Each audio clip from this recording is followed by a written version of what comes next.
I am joined by Gaël Méheust, the President CEO of CFM. How are you? I'm very good, thank you. Now, you've mentioned in the past a need for a holistic approach to sustainability within the aviation sector. What does that look like for the industry?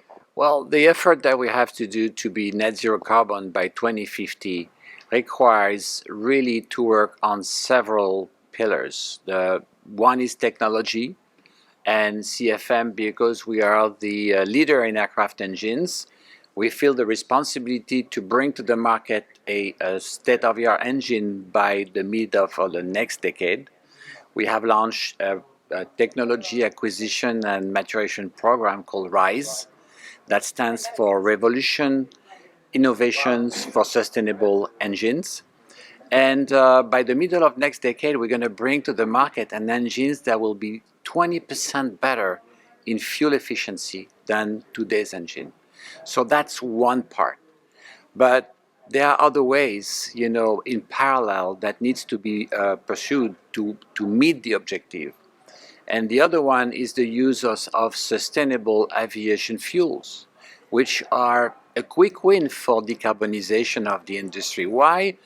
Because they bring up to 80% in saving of CO2 compared to jet fuel in a life cycle approach. And they are what we call a drop-in solution. They go indirectly from existing engines into existing airplane. No modifications are required. We just did a series of tests that have proven that the LEAP engines, for instance, the 1A and the 1B, work perfectly with 100% SAF.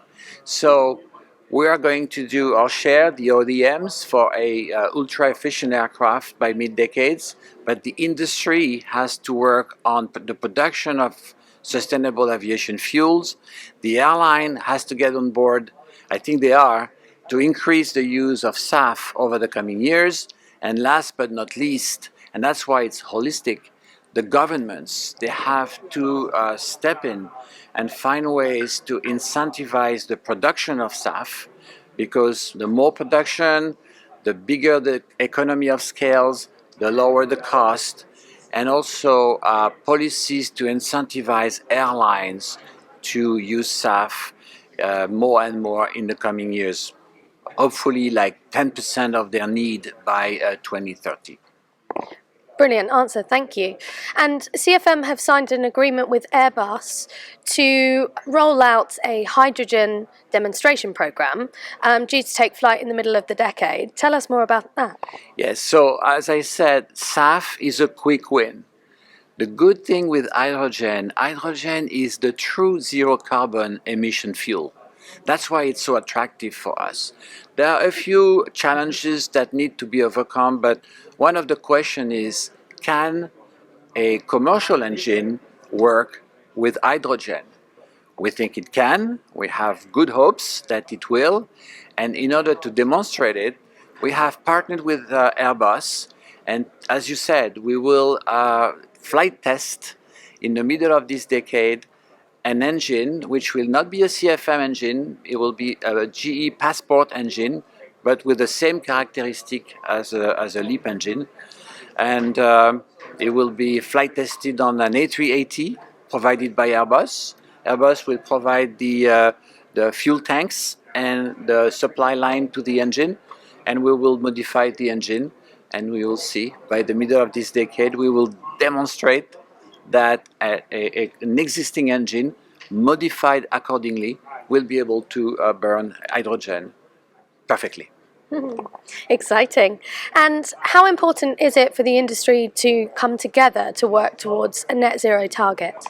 Again, it's not something that one particular actor can do, is isolated. What worth does it bring? I mean, if we are only the one, the OEMs bringing a next level technology aircraft, if SAF is not coming in sufficient quantities to help the airline, it's really the global approach that is going to make it feasible. And I truly believe, I have no doubt personally, that this holistic approach, the effort of everyone, including the governments, very important to support and create the right policies to help airlines to use SAF and to subsidize also research and technology, because it's going to be, representing a lot of investments.